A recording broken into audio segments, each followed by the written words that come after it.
Well, the Petit is always a classic. It's just gotten bigger and bigger each year. It's a tremendous way to sort of round out our season, and it's also a jump start for 2008. It's the point in time where everybody starts talking about next year. So there's a real sense of closure on the season, and also new beginnings.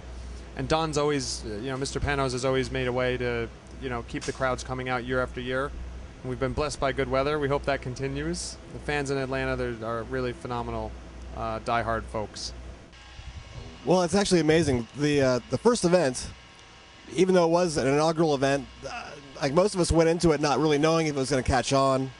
But from the beginning, it really clicked with a lot of people. I mean, the crowd was great the first year, and the thing, the intangible is the vibe that you get there. And for the Petit Le Mans, from the beginning through now, you always know it's a serious. A serious race. If you win it, it looks well on your resume. And every year from 1998, it's just grown. I mean, every year you go there, it takes longer for you to get out of the car park because there's so many fans, just enjoying the event. And I have to say, it's definitely one of the highlights of the season. Well, I mean, Petit Le Mans it's probably, along with Sebring, it's the highlight of our season in the American Le Mans series. We, as drivers, love driving there. It's one of the best circuits that we race in, and there's always a great atmosphere. So I think the fans will love the racing, and again, as you say, with it being an anniversary, it should be one of the best ones we've had in a long while. It's outstanding. Atlanta is just it's a great combination of really high speed, commitment, corners. But it's a very good racetrack too. There's, if you're racing in mixed categories as we are, there's plenty of places to get by, so we can coexist out there for quite some time. If everyone behaves themselves, there can be hours sometimes of caution-free racing, and that's good. That's great too. Well, Road Atlanta is an amazing track.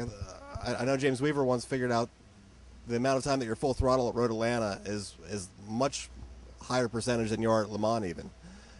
It's just an amazing track. The elevation changes are, like a roller coaster, really.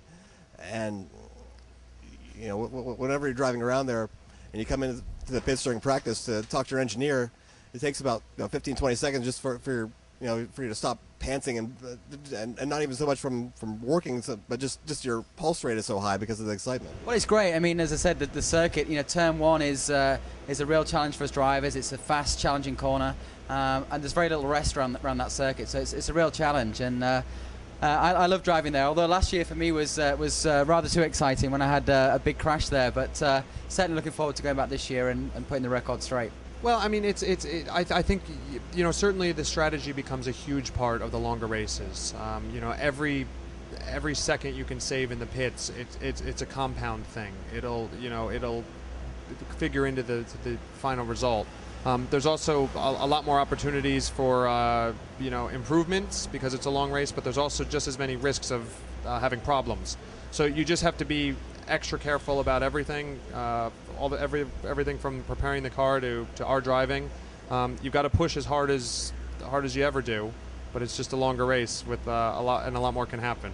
Well, it's a 10-hour endurance race or a 1,000-mile endurance race, but everyone runs it absolutely as a sprint race, and I mean the cars hitting each other and side by side and making ridiculous passes, and it's with the 4 different classes there, it makes for excitement at every turn. So it's I think it's about as much excitement as you can cram into 1,000 miles.